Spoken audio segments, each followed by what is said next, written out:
Well, thanks very much, Steve. I also want to thank the Cabot Institute and the University of Bristol for being wonderful hosts. It's really a pleasure to be here, to be participating in this workshop that we had over the past few days, and to now have an opportunity to talk to you about one of the foremost issues that we face today as a society, dealing with the issue of human-caused climate change.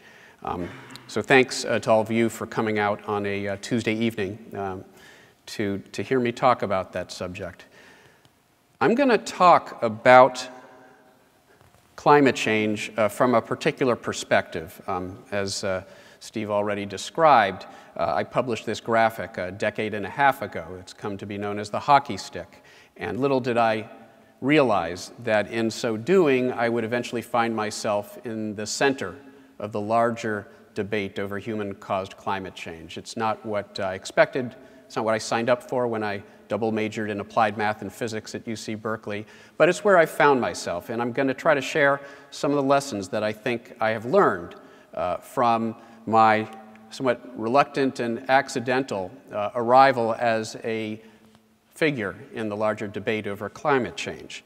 The first point I want to make is that the actual scientific case is fairly straightforward. We often hear, we read in the media, when we listen to discussions of climate change in the public discourse, it sounds like it's a contentious issue. But fundamentally, the science, the basic science behind global warming, the greenhouse effect, it's not new, controversial science. It's basic physics and chemistry we've understood for nearly 2 centuries.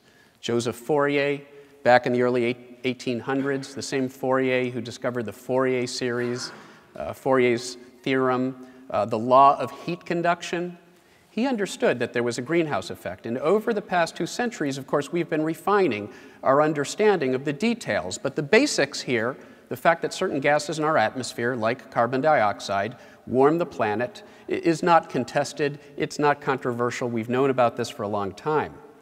The fact that we're increasing the concentrations of these gases in the atmosphere, again, is not contested. It's not controversial. I do have to point out, like with several of my graphics that I prepared a couple years ago, they're already out of date. In this case, the CO2 curve is so out of date that you have to draw a new vertical tick mark to show the current level.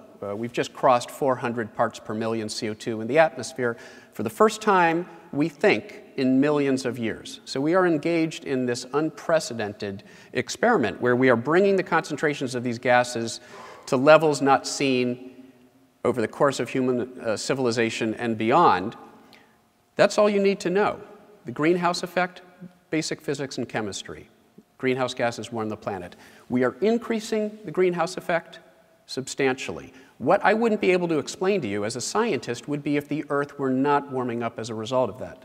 But of course, we know that the Earth is warming up. It's warmed up a little less than 1 degree Celsius thus far. Now, there are critics. I think there might even be a few of them in the audience. I don't know. There are critics who don't believe the surface temperature records. So we could get rid of the ocean measurements which tell us the globe is warming, the independent land measurements that tell us the globe is warming, all of the thermometer measurements. I could show you dozens of independent lines of evidence that tell us an internally consistent story of a planet that's warming up and a climate that is changing, much as we expect it to as we continue to increase the concentrations of these gases in the atmosphere. And that's the sort of evidence that has led the very conservative body, the Intergovernmental Panel on Climate Change, hundreds of scientists around the world who get together and over several years draft a report that represents the scientific current state of understanding of climate science every 5 years or so. And the most recent report, the 5th assessment report published just over the last year, the IPCC concluded that the warming of the climate system is unequivocal. Okay, scientists aren't debating this. If you go to a scientific meeting, you won't find scientists debating whether the Earth is warming. If you read a peer-reviewed journal, you won't find articles questioning whether or not the globe is warming. Now, that is accepted. It's unequivocal. And this is Again, a conservative body, the IPCC, reflects sort of the lowest common denominator of what hundreds of scientists can all agree upon. And by its nature, it therefore tends to be a conservative assessment of the science. It's rare that scientists use words as strong as equivocal, and that's telling. Now, none of that is based on climate models. The critics will often sometimes complain. They'll say, well, you know, global warming, climate change, it's based on these untrustworthy, unvalidated climate models. And that's doubly wrong. And I'll describe the second reason why it's wrong shortly. But it's not based on climate models. I already showed you the evidence for human-caused climate change. Fundamental physics and chemistry we've known for 2 centuries, irrefutable measurements telling us we're changing the composition of the atmosphere, and the globe is indeed warming up as we expect it to in response to that. But we use climate models because we are engaged in an unprecedented and uncontrolled experiment. If you want to test different hypotheses about how the climate system responds to different factors, both human and natural, then really the only way to do that is to formalize our physical understanding of the system. And I say physical, well, there's the physics of the atmosphere and the ocean and the way they interact, but there's also chemistry, the chemistry of the carbon cycle, the chemistry of greenhouse gases, and there's biology as well. And we formalize our understanding of each of these components and how they interact in the form of a mathematical model. That's what a climate model is. Now, you might be wondering, I realize this is a UK audience. I don't know if you all watched this show when we were watching it back in the 1990s. Anyone recognize that? The Seinfeld restaurant. Why am I showing you the Seinfeld restaurant? Okay, a reasonable question. Well, in the upper floors of this building, the Upper West Side of Manhattan, 3 years before the Seinfeld show went on the air, in 1988, Dr. James Hansen, the former director of the NASA Goddard Institute for Space Studies, which is located in those upper floors. I did a sabbatical there back in 2004. I got to go to work at the Seinfeld restaurant every day. It was sort of fun. Well, Hansen was doing experiments, was making predictions with a climate model that, by today's standards, was quite crude. And as Niels Bohr once famously said, predictions are hard, especially about the future. And that's what Hansen did. He made a prediction about the future back in 1988. Here are the observational temperature records, the globe as recorded by thermometers, how it had been warming in the decades leading up to that prediction. And he ran his climate model 3 different times, and you can see each of those simulations. They're not identical because just like we have weather, noise in the atmosphere, the climate has its own weather, El Nino events, random events that come and go. And so if you start your climate model 3 different times with 3 different initial conditions, you won't get an identical trajectory, but you will hopefully capture the main signals. In this case, the signal of global warming that was evident thus far. And then he projected into the future under 3 different possible scenarios. After all, James Hansen couldn't have predicted human behavior, what we would choose to do. Would we choose to greatly curtail our burning of fossil fuels? Would we choose to greatly accelerate our burning of fossil fuels, the green, beyond the historical trajectory? Or would we fall somewhere in between? And it turns out we've fallen somewhere in between in terms of our actual fossil fuel burning, other human activities. Arguably, the scenario we've actually followed is closest to B, somewhere between B and C. And that's the prediction for scenario B. That's what actually happened. Okay, and you can quibble about the details of the instrumental record and which records are used and which particular scenario you use, but it's pretty clear that Hansen made a successful prediction of global warming decades into the future. I would say that that's a pretty impressive prediction. Now, if you're a critic, and again there are critics, you might point to this dip in temperature that happened in 1991, 1992, and you might argue, well, if these climate models are so great, if they're so trustworthy, then why is it that the climate model couldn't predict that huge cooling in 1991, 1992, 1993? And it's true that James Hansen didn't know in 1991, in 1988 rather, that in 1991 Mount Pinatubo would erupt. And when it did erupt, it put large amounts of reflective particles in the lower stratosphere, blocking out some of the sunlight for several years, cooling the planet. What Hansen did know is that it actually takes a number of months for that volcanic cloud to spread around the global stratosphere and begin to have a cooling influence on the surface. So he had time to run another experiment, feeding the climate model the estimated distribution of these volcanic particulates and predicting what would happen. And the model predicted that the globe would cool about 0.5 degrees for several years. Turns out what you might have thought was a flaw in the climate models was actually an opportunity for another successful prediction. And I could bore this audience to tears discussing the hundreds of pages of model validation exercises, much more mundane validation exercises described in the various reports of the Intergovernmental Panel on Climate Change. Suffice it to say, there's reason to take these models seriously. There's reason to think carefully about what they have to say. And so we can use those models, again, to test hypotheses. After all, we saw that Mount Pinatubo had a big cooling effect. And so if there's a change in the frequency and the magnitude of these volcanic eruptions, well, you could get a temperature trend. So maybe it's factors like volcanoes. They're small but measurable changes in solar output, another natural factor that influences the climate. So you might rightly hypothesize that, well, hey, maybe it's those natural factors that are responsible for the warming that we've seen over the past century. Well, we can test that with the climate models. And when we put the natural factors into the climate models, the models on the whole actually want to cool slightly, at least through the late 19th century, late 20th century. And that's because solar output has been flat or even slightly declined in the recent decade. There have been a relatively large number of explosive volcanic eruptions, El Chichon in 1982, Mount Pinatubo in 1991. You put those natural factors together, the prediction is the globe should have cooled during those decades. And it's only, in fact, when you increase the concentration of greenhouse gases in the atmosphere that you are able to explain in the models the warming that we've seen. And in fact, we're able to explain not just the overall warming of the globe, but the detailed patterns of where the globe has warmed, the surface, the lower atmosphere, the upper atmosphere, the pattern of warming.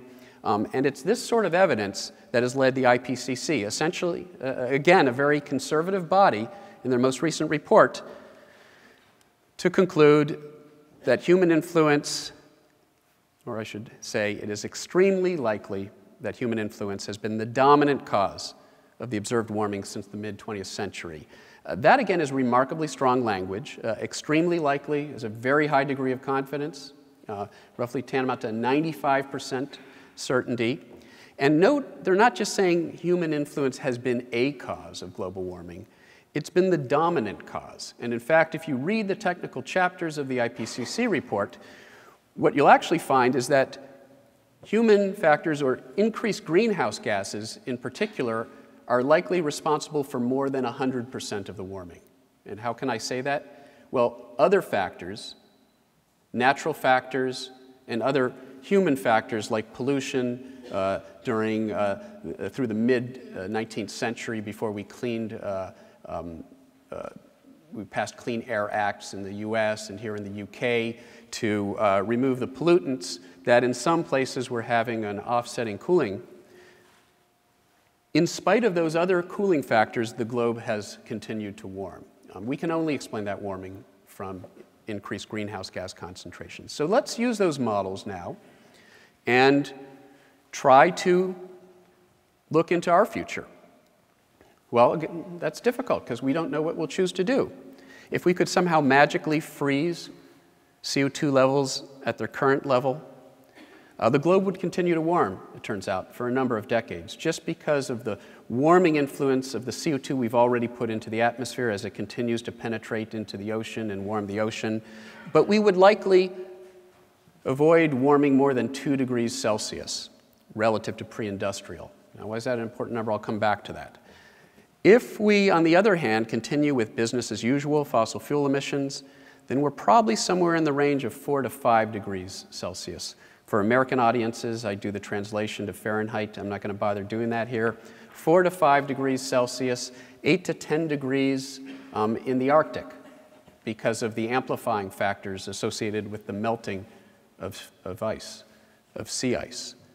8 to 10 degrees Celsius warming of the Arctic, 4 to 5 degrees warming of the planet, more warming than that 4 to 5 degree average over land, because the land warms more than the global average. The ocean warms less than the land. That is, in the words of James Hansen, who I mentioned earlier, it describes a different planet. Now let me just say something about that 2-degree warming. This is from the most recent impacts report, the second working group report of the Intergovernmental Panel on Climate Change, published months ago. And it shows this measure of the severity of various impacts on climate change as a function of the overall warming of the globe. And what you can see here is once you get above about 2 degrees Celsius warming relative to pre-industrial, you're really starting to get into the red. By these various metrics, we're starting to enter into what might reasonably be described as dangerous and potentially irreversible climate change. Well, I wrote an article earlier this year, Scientific American, where I talked about that 2-degree limit, and what I showed is that we could still take the actions necessary to avoiding crossing that 2 degrees Celsius warming limit. But it becomes increasingly difficult with each year of inaction. And if we continue with business as usual, then again, we're talking 4 to 5 degrees warming of the planet by the end of the century. And as I said, that's a different planet. It's not the planet that most of us grew up on. And images, better than words, I think, capture some of the changes that we're potentially talking about. Now, I used to end with the polar bear, because it's actually a law in the US. If you give a talk on climate change, you have to show a polar bear. And I realized that many of us, by making the polar bear sort of the poster child of climate change, were sort of inadvertently sort of misrepresenting what climate change really means, because polar bears, they seem far away in space and time. They're very exotic, they're very abstract. It's hard to really connect your own experiences with the experiences of polar bears up in the Arctic, potentially decades from now. And so everywhere I go and lecture, I try to convey now how climate change is impacting where we live right now in various ways. I gave a talk in Central Texas a year and a half ago. It turns out the town where I gave this talk, San Angelo, is the home to this lake, or I should say former lake. They used to call it Lake Fisher. It dried up in the 2011 Texas drought. It's gone now. I lectured in Portland, Maine a few weeks later. It turns out the iconic species of Maine, the moose, and also the lobster, the other iconic species of Maine, which is moving northward as waters warm, threatened by climate change. Northwest Missouri, sort of the heart of the 2012 Midwest heat wave. And what this shows is that that record heat, what we would describe as record heat in Northwest Missouri, now, in a matter of decades, if we continue on this course that we're on, will be a typical day, midsummer day in Northwest Missouri. The hottest day we've experienced yet will eventually become a typical day. California, when you go to California, you don't have to convince them that climate change is real. They're seeing it right now in the form of the worst drought on record, by far the worst drought that California's ever seen. And we can talk about the various components of that drought where climate change is likely a contribution. The banana slug of Santa Cruz. I gave a talk at Santa Cruz, UC Santa Cruz. That's their mascot, the banana slug. Doesn't look particularly appealing here, but it's a magnificent, unique creature. And the redwood forests that are home to species like the banana slug are a fairly fragile environment on the coast of Florida. It doesn't take a very large shift in atmospheric circulation patterns and ocean surface temperature patterns to fundamentally shift that, the climate there that currently supports these redwood forests. And so, in fact, the banana slug, there are articles talking about how the banana slug could indeed be threatened by climate change. I gave a talk down in Florida. And Florida, they have this seasonal tide, it's called the king tide. Every year, You get, at certain times of the year, you get a high tide. But it didn't used to be the case that the king tide flooded the streets of Miami every time it arrives, which it now does, as sea level slowly increases. And that's how we're going to see the effect of sea level on our coasts. The extreme events are going to become more extreme. The high tides are going to become higher. It isn't just going to be some gradual inundation. We're going to see it in scenes like this, playing out across the globe in coastal locations. I gave a talk a few months ago in Utah, where their water resources are fundamentally threatened and where their skiing industry could be threatened. They're actually quite worried about that. It's an important part of their economy. Where I live in central Pennsylvania, we were not immune to the effects of the 2012 heat wave. There were lives that were lost in Pennsylvania because of it. And again, the extreme heat that we saw during that heat wave, the climate models tell us, will become typical midsummer days by mid-century if we continue on this course that we're on. The UK, well, you know something about heat waves here. 2003 heat wave was a record heat wave. It was a large loss of life. By some estimates, it was a heat wave that shouldn't have happened in hundreds of years if it were just for natural variability. It was made much more likely by climate change. And in that sense, scientists have concluded that we can attribute the 2003 heat wave. It was much more likely to happen because of the warming of the globe we've already seen. So, already giving a glimpse of the sort of future that's in store for us. Now, it used to be that I would talk about the 2003 heat wave in Europe because it was the best example of this phenomenon, but we don't have to do that anymore because, well, I'll come back to that in a moment, actually. Let me first talk about one other event that I think those of you who live here in this part of the UK were quite aware of and experienced in a very negative way. 2014 flooding event, a winter flooding event here in the UK, in the lower UK. Even the UK Met Office, and I know it's a controversial statement, but one of their scientists said, you know what? This is exactly the sort of event that we have been saying is becoming more likely because of climate change. It was unlikely to happen in the absence of climate change. So yes, there is a link with climate change and this extreme flooding event, and we're going to see more of that. Now, so at this point in the lecture, this is where I ask, rhetorically, really, if the evidence is this clear, climate change is real, it's caused by us, it represents a threat, why is it that we've taken no meaningful action yet to truly combat this problem? And that, of course, forces us to leave the realm of science and get into the realm of policy and politics. And fundamentally, the answer to that question lies in the fact that we are a world that, in the words of former Republican President George W. Bush, is addicted to fossil fuels. Okay? We get our energy from fossil fuels, by and large. We are addicted to fossil fuels. There are vested interests who profit from that, and understandably, they don't want to see that change. And we're asking for substantial changes for no longer continuing with business as usual. Well, back in 2002, there was a memo that was leaked by a Republican pollster, Frank LUNTZ, and among other things, what he said was that there was this shrinking window. The public was becoming convinced that climate change is real, that there is a scientific consensus behind human-caused climate change. And if they become convinced that there is a consensus, they will demand that action be taken. But, he said, based on his focus groups and his polling, there was still a window of opportunity left to insert doubt into the public mindset, to create confusion, he actually advocated establishing think tanks, front groups, paid advocates, whose role was to fundamentally confuse the public about the degree of scientific consensus that exists. Now, at this point, you might be saying, where have I heard that before? That sounds so familiar. Well, it's what the tobacco industry did decades ago.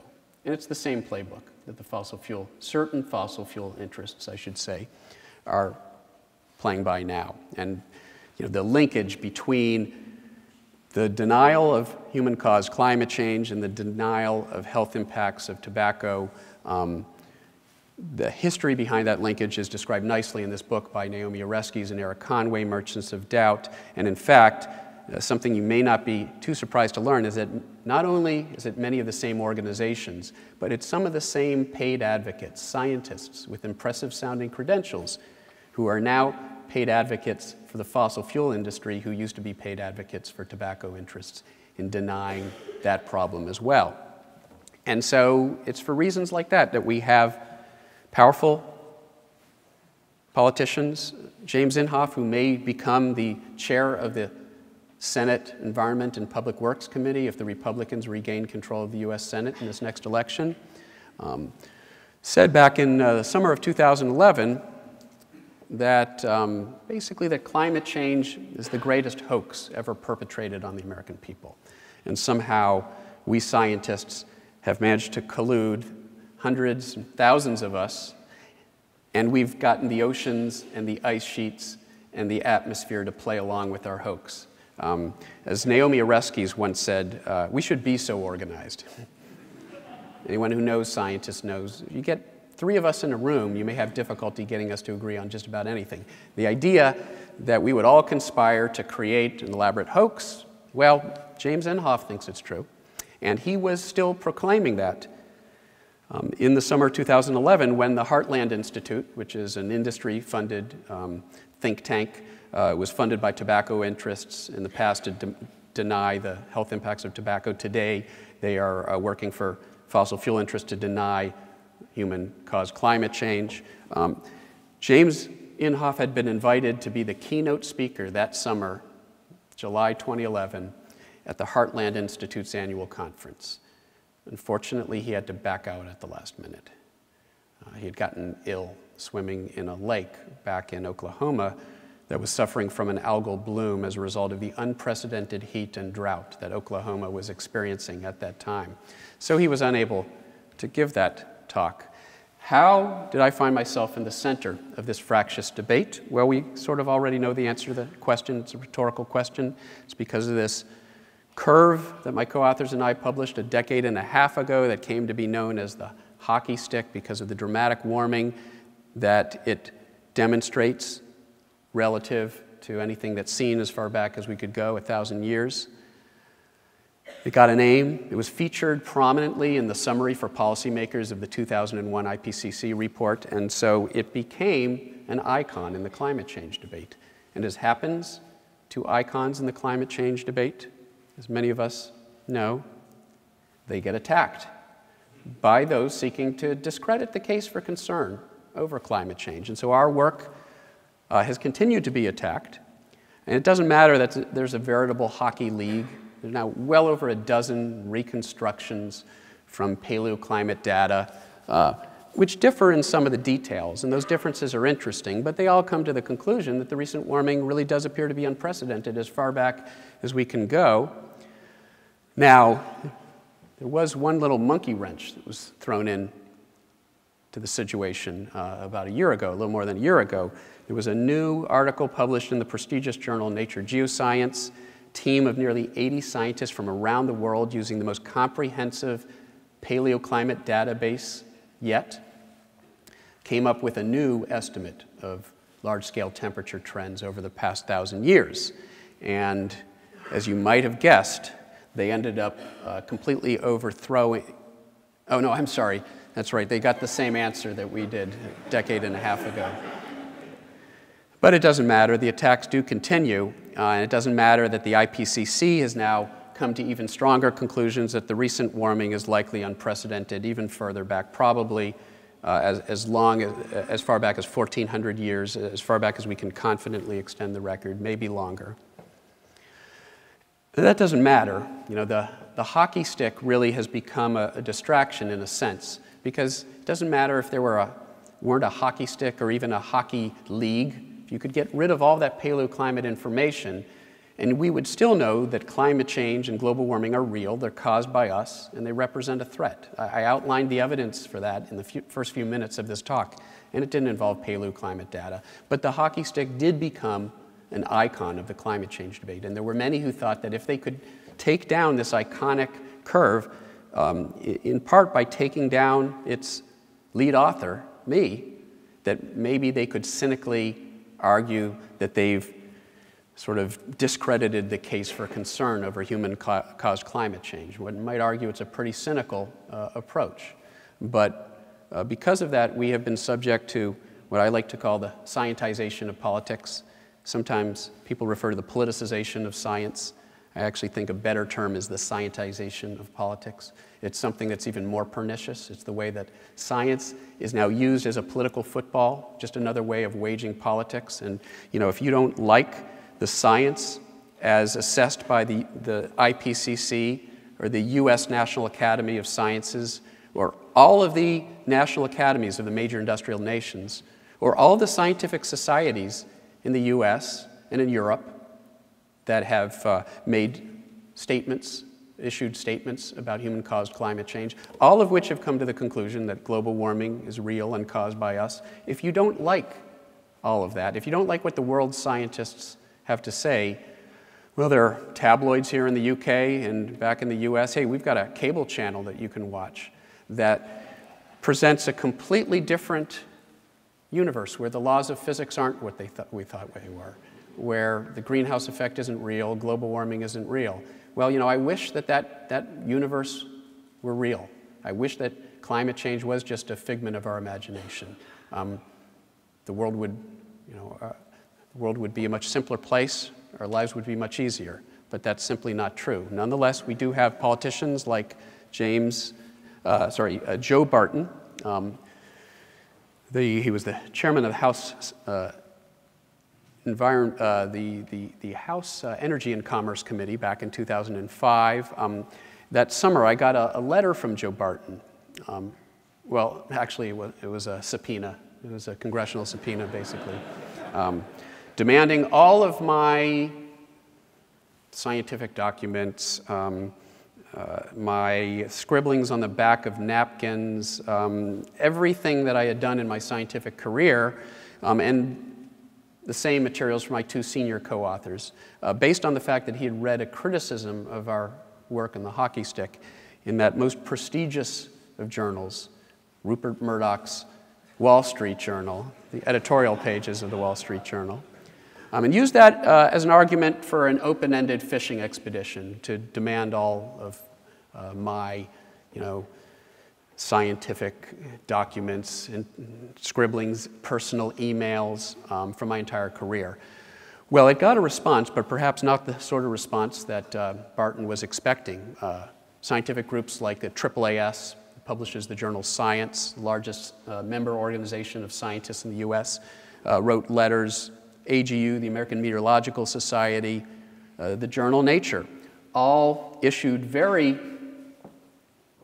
stern criticisms of what they saw as an obvious attempt by a politician who, I'm sure it was just a coincidence, happened to be the single largest recipient of fossil fuel money in the US House of Representatives.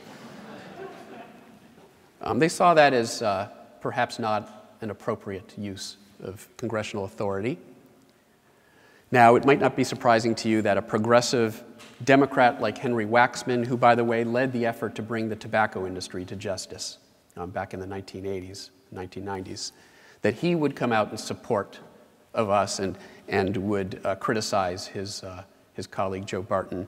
But what I think might surprise you was that the biggest hero in this story turns out to have been another Republican, not a Democrat, a conservative, an old-school pro-science, pro-environment Republican, Sherwood Boehlert, who was also a powerful House committee chair. He was the chair of the House Science Committee.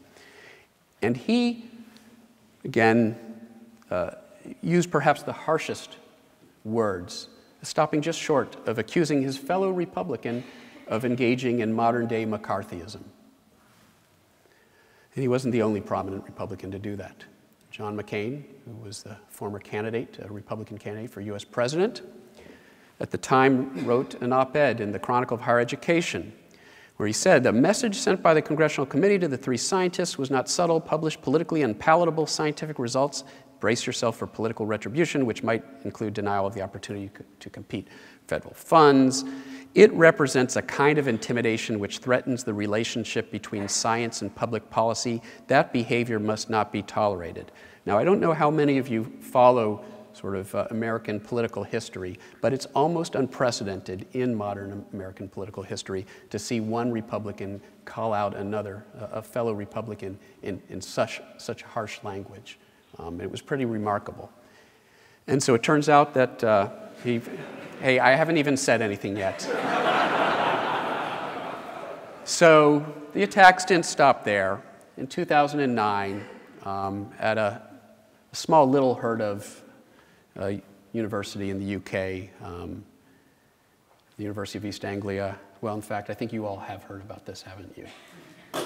Thousands of emails were stolen from the University of East Anglia. These were emails between various climate scientists, including myself, and individual words and phrases were taken out of context and used to make it sound like scientists were fudging the data, like scientists were engaged in misconduct. And it was used, and again, I'm sure it was coincidence, that it just happened to happen in the lead up to the Copenhagen summit of December 2009, the single greatest opportunity, arguably, for progress in dealing with climate change in years, that instead this manufactured campaign, which became known as ClimateGate, it spread through the conservative media and eventually into mainstream media outlets, particularly here in the UK. It represented a distraction. And we can discuss whether or not it had any meaningful impact on what happened in Copenhagen. But it certainly gave those looking for a reason to justify their inaction on climate change a talking point. Well, we just learned that the entire science of climate, the greenhouse gas that Joseph Fourier, the greenhouse effect that Joseph Fourier understood in the early 1800s, the measurements of CO2 in the atmosphere, apparently all of that was eradicated by the comments, the off-the-cuff comments between various climate scientists. And at the time, Sarah Palin wrote an op-ed in the Washington Post where, among other things, she said that these emails showed that experts were trying to hide the decline in global temperatures, okay, which is really pretty remarkable because the email she was talking about, some of you may have heard of this email before. It was from a colleague of mine in the UK, sent to me and other scientists. The email was written in early 1999. There was no decline in global temperature. Early 1999, we were on the heels of the warmest year we had ever seen, 1998, which was boosted by a big El Nino event. So there was no decline in global temperature to be talked about. What the email was referring to was an artifact that they had published about in the journal Science in 1998, where they had discussed how certain types of tree ring data become unreliable after 1960. They no longer track temperatures properly, and they shouldn't be used to depict temperatures after 1960. They talked about this in the journal Nature in 1998. That's what the article was about. And what this scientist was talking about is, hey, in this graphic we're preparing for this government report, we shouldn't be showing misleading data. We shouldn't be showing this artificial decline. It's going to mislead people as to the nature of modern temperature trends. And I explained this and a number of other things that Sarah Palin got wrong in my own op-ed in the Washington Post 9 days later. And I think it must have gotten through to Sarah Palin because just a couple years later, these are her own words, okay? She said a lot of those emails obviously weren't meant for public consumption. And she said they could be misinterpreted if taken out of context. Of course, she was talking about her own emails that had been released in response to a Freedom of Information Act request at her time as governor. It didn't stop there. Okay, James Inhofe, who you'll remember from earlier, saw these emails as justification for prosecuting 17 climate scientists. Apparently, he couldn't come up with 57 climate scientists, like the character in the movie The Manchurian Candidate. But he was able to come up with 17 climate scientists who should be prosecuted for perpetrating the hoax of human-caused climate change as revealed by these stolen emails. I'm proud to say that I was among those 17, along with my colleague Susan Solomon, a recipient of the Presidential Medal of Science. And you know, it doesn't matter that several years later, every investigation that had been done, depending on how you count, 9, 10, 11 different investigations, have all found that there was no impropriety, there was no fudging of data that was found, that was evident in these emails. The only wrongdoing that there's any consensus about is the criminal nature of the theft of the emails in the first place. Well, but that didn't stop at the time. Ken Cuccinelli, a newly minted Tea Party Republican Attorney General of Virginia. Now, I had been a faculty member at the University of Virginia from 1999 through 2005. And Ken Cuccinelli, in spring 2010, in his first act as Attorney General, had, oh, I'm sorry, that's right. His first act as Attorney General, he wanted to change the state seal of Virginia because it exposed part of the anatomy of the Roman goddess Virtus. That was his first act. His second act as Attorney General of Virginia was to borrow a page from the Joe Barton playbook and use his authority as Attorney General to employ what's known as a civil investigative demand, a civil subpoena, where have we heard that before, to demand all of my personal emails from the time that I was at the University of Virginia, from 1999 to 2005. Now, this civil subpoena is reserved for the Attorney General to help ferret out state waste and fraud, typically Medicare fraud. But he reasoned that since I had been working on the science of climate change while I was at the University of Virginia, and clearly the science of climate change was fraudulent, this was a perfectly appropriate application of the civil investigative demand. Well, others didn't quite see it that way. The Union of Concerned Scientists, American Association of University Professors, the ACLU, even the conservative group, FIRE, that typically advocates against what they perceive as political correctness in academia, conservatives who recognize that it didn't matter what your politics were, whether you were progressive or conservative. The idea that an academic could find him or herself subject to what they saw as a witch hunt because they had an attorney general who didn't like their academic work. They recognized that was a threat, no matter what your politics are. That just isn't right. That shouldn't happen. And so his efforts were criticized by 800 scientists and academics from the state of Virginia. I didn't even realize there were 800 scientists and academics in the state of Virginia. Signed a petition demanding that he cease and desist in his efforts to intimidate, once again, scientists whose findings might be inconvenient to the special interests that happen to run to fund his campaigns. The AAAS, once again, National Center for Atmospheric Research, the American Meteorological Society, and the reliable journal Nature, all came out once again sharply criticizing what they saw as a transparent effort to intimidate scientists whose findings might be inconvenient to certain special interests. The Washington Post published no less, even the conservative Richmond Times-Dispatch editorialized against Cuccinelli's attack against us. And in fact, for the first time ever, this past fall, they did not endorse the Republican candidate for governor, which was Ken Cuccinelli. They made no endorsement. I ended up campaigning with his opponent, Terry McAuliffe, who is now the governor of Virginia and recently resurrected the Virginia Climate Board, of which I am now a member. Elections do matter. Well, the Washington Post, as I alluded to, they couldn't get enough of this. They wrote no less than 5 editorials denouncing what they referred to as Ken Cuccinelli's witch hunt. And even their award-winning cartoonist, Tom Tolles, couldn't resist weighing in on the matter, not once, but twice. And I have to say, this is my favorite. I don't mind being compared to Galileo, I confess. Well, it turns out that Cuccinelli's civil investigative demand was rejected by the lower court. On a technicality, Cuccinelli would argue. What they found was that in his 40-plus page filing to the court, he had failed to provide any evidence of wrongdoing on my part. Well, of course, he appealed the matter to the state Supreme Court, which rejected the case with prejudice meaning they really don't want to ever see an attorney general come back to the court with something like that again. It turns out that a front group funded by the Koch brothers tried to use a Freedom of Information Act to demand the very same emails. That went all the way to the state Supreme Court, which just earlier this year ruled against that group, that the private scientific correspondences between colleagues is protected discourse.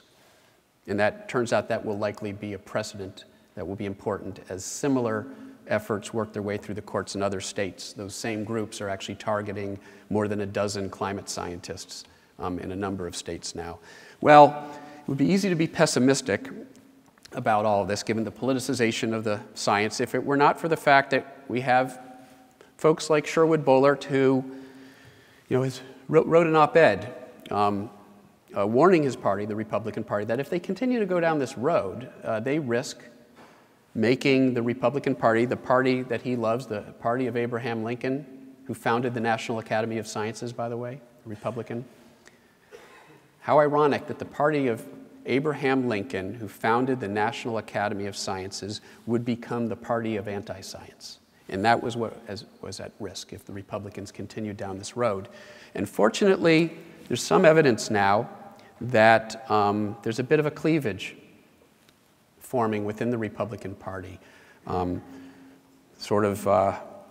pro-science Republicans who don't want to see themselves as anti-science, and have called for a meaningful discussion to get away from this charade of pretending that climate change isn't real, and to get on to the worthy debate. And there's a worthy political debate, and conservatives and progressives have every bit as right to be at the table, and we should be hearing about conservative solutions to the climate change problem. There's a very worthy political debate to be had about how we go about dealing with this problem.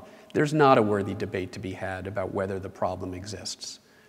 So I'm hopeful that we will get on to having that worthy discussion. And the solution, there's no magic bullet. All the options should be on the table, even options that are unpopular with some.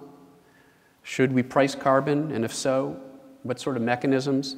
There are conservatives now in the US who have come forward and said, let's introduce something like a carbon tax, but we make it revenue neutral. There are offsetting taxes, so we don't increase the taxation on the American people. We just shift the taxes around that can be consistent with our conservative ideology. I think that's great. I think that's the sort of discussion we need to be having. Now, let me finally leave it on a personal note, because climate change is it's an issue we often frame as a scientific issue or an economic issue. We just run a cost-benefit analysis, and we can determine some optimal strategy for abatement, or a problem of policy or politics, as we've seen. But to me, more than anything else, it's a problem of ethics, okay? The ethical obligation that we have, in particular, from my perspective, to future generations, to not make decisions now that will guarantee a legacy of a degraded planet for our children and grandchildren. This is my daughter a few years ago. It's a polar bear. And let me make clear, we're not torturing our daughter here, because I'm sure this will be on a blog tonight. We're not torturing her. At the Pittsburgh Museum, you can walk through a plexiglass tunnel that goes underneath the polar bear feeding pool. And it is true that if you happen to be working on an NSF-funded project to develop climate change outreach materials for zoos and aquaria, and you know the manager of the zoo, you might be able to convince him to throw the fish in the pool when your daughter is walking underneath, which is what's happening here. But on a serious note, and it's not just about polar bears, as we've seen. I mean, they may be symbolic of a fundamentally degraded world that we will leave behind if we don't act in some way on this problem now. So I think I'll leave it on that note, and I'll be happy to field questions. Thank you.